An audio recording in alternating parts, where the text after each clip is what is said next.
Hello and welcome to the channel. Today we're going to be doing the second part of the video all about how Mark's BMW R1300GS broke down in Portugal, was recovered and repaired. In this spot we'll be particularly talking about how the repair went, how the complaints with BMW are progressing, and lastly exactly what was wrong with the bike. As with the previous video on this subject, it would be helpful if you could share the video. It's important people understand what went on with the recovery, but also the fault is something that a lot of GS riders will probably want to know about. I hope you enjoy the video. So hello Mark, so you are sitting in front of your BMW.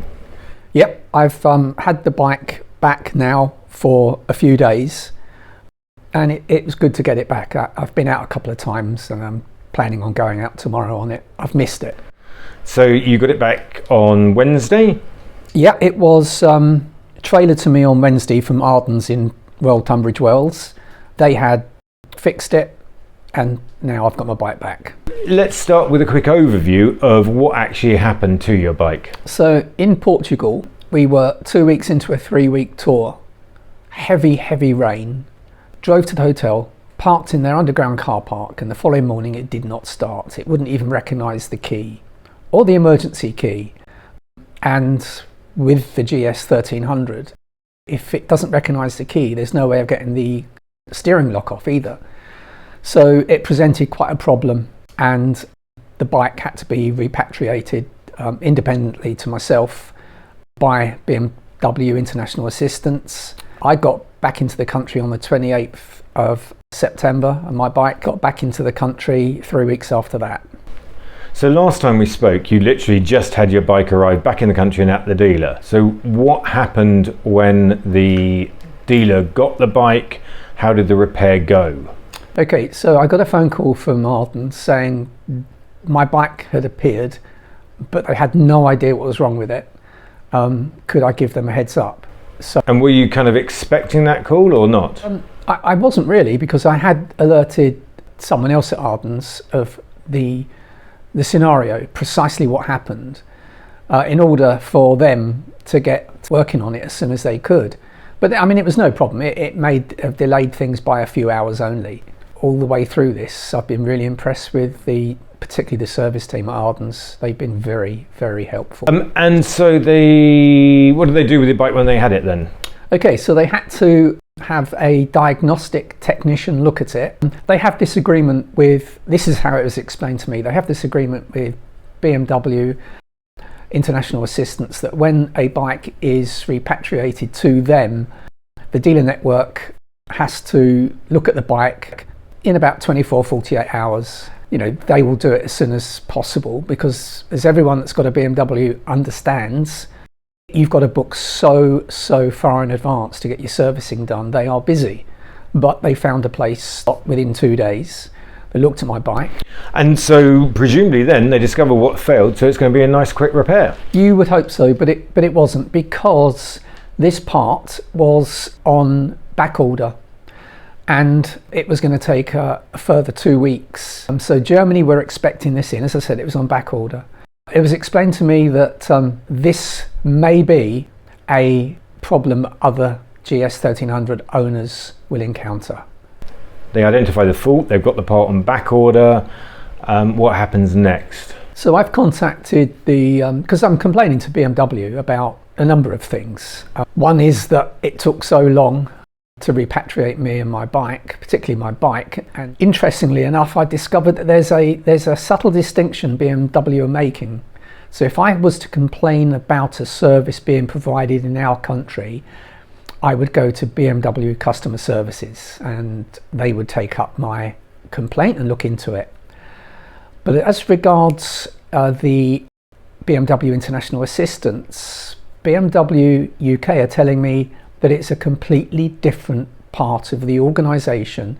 It's really nothing to do with them, and I have to address my concerns to BMW International Assistance, which brackets is Allianz. So we spoke about this in the last video, how this distinction is there between Allianz and BMW. So how did you work around that distinction? Because on the one hand, you've got your bike being delayed by a parts issue, and on the other hand, you've got the issues with your repatriation. So BMW customer services were very, very resistant to even look into the issues I've got with my repatriation and the bike's repatriation. What they did do was they have apparently given a heads up to people at Allianz and asked them to sort of look into it. I've been in communication, email communication with Allianz. They tell me they're looking into the issues I raised, and they've promised to get back to me when they have the result of their investigation. The problem with this is there are additional issues that have come up since the bike arrived back in the country, which they are unaware of, and I have no mechanism to tell them about. And BMW customer services are not being an interface. Yeah, which you'd think that, you know, it's BMW customer services are BMW provide this service, so therefore they should be the interface. I mean, we did have a similar discussion in the last video, and it just seems to continue on. Well, yeah, I mean, I don't want to disparage the people that have helped me at customer services, because they have helped me. Where we disagree is I think they should be helping me throughout this process, and they shouldn't have stopped helping me at the point at which they've addressed the fact that my bike had a failure, and they've compensated me for my bike's long failure. Now, I think they should be on point with the international assistance people, Allianz. I think they should be interfacing between me and them. Okay, so where we are now with your complaints then is that for BMW UK and for the issue with your bike, they have helped with the repair and they have given you adequate compensation for it. Yes, and I'm happy with that. But for the point and the issues with your bike with the repatriation, that's still with Allianz, and you're not really getting very far so far. But from my perspective, they're keeping me at arm's length because they are deferring my issue. My issue's deferred onto a third party. As far as your complaint with them, we know that from the last video that you were had a lot of problems with the actual repatriation.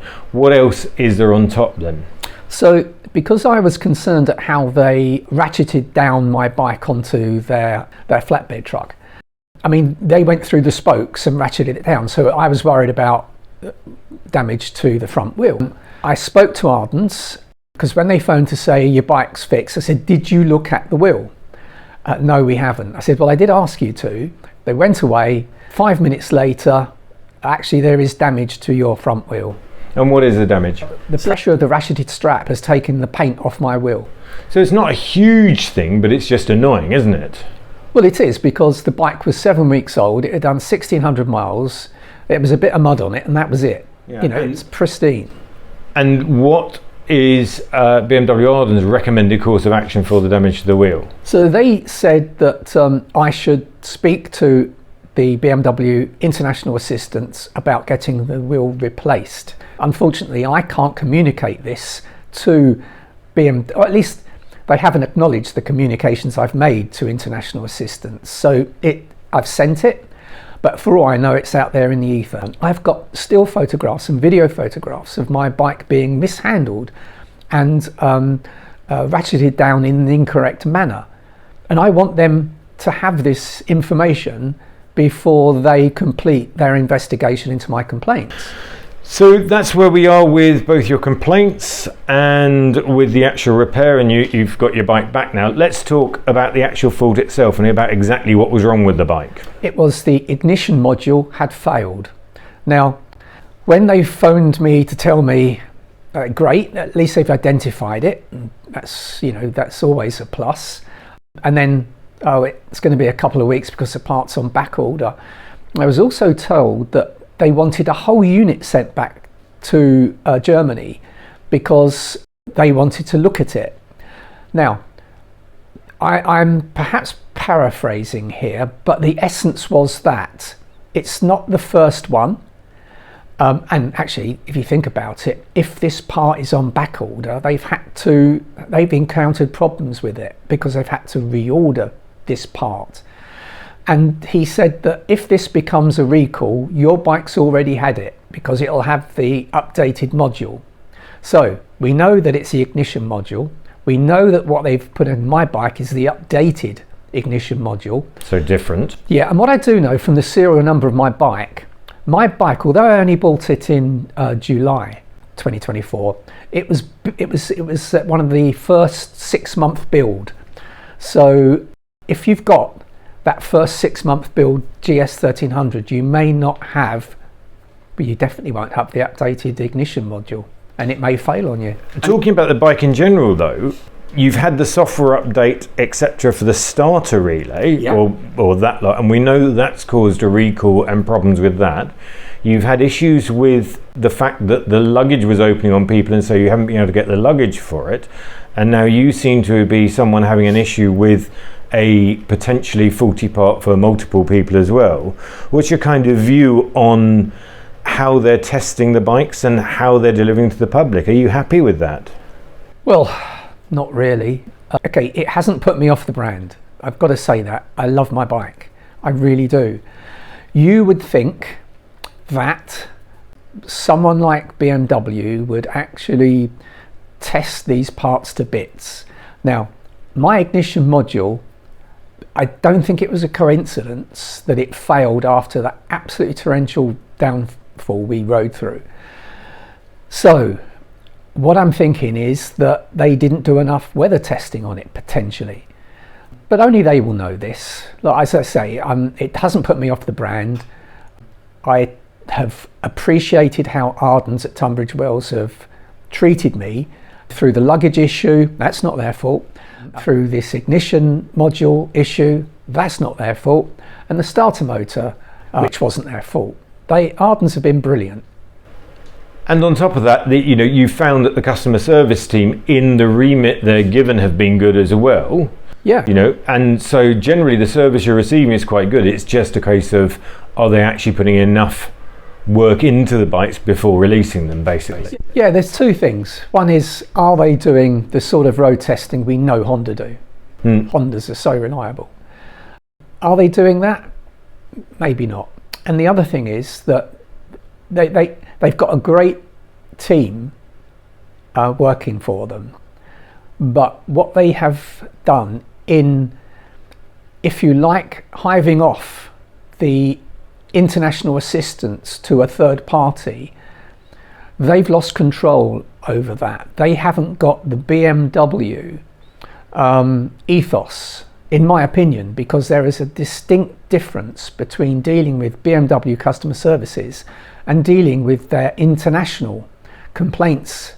So Allianz, there is a big difference. Just going back slightly to where you were talking about the testing and that sort of thing, is there not also a certain bit, whether it's the testing or whether it is the treatment by Allianz, etc., that if you're buying a Honda, so for example my CBR 650R costs £8,000 roughly, whereas your GS costs £23,000, isn't there a big difference also in expectation that you can expect from the marque as to what they offer you in the way of reliability, in the way of customer services, etc. as well? Yeah, but you think of the tech that's on my bike, and with any new bike, with any new tech, you are going to have issues. There will be irksome little issues. It's how they deal with them. Yeah. And the one thing you can say on BMW's favour about this thing is, so if you look at my R1300RT 2016 bike, and they're doing recalls on the shaft drives and paying for it for the rest of the life of the bike. So where there is a problem, they do treat you well. Oh, absolutely. They do look after their customer base. As I say, the big issue I've had has been how the international assistants have dealt with me and my repatriation. And so, final question, if you were buying a bike tomorrow, would you buy a BMW, and is there any advice you'd give to people that were considering it? I would definitely buy a BMW.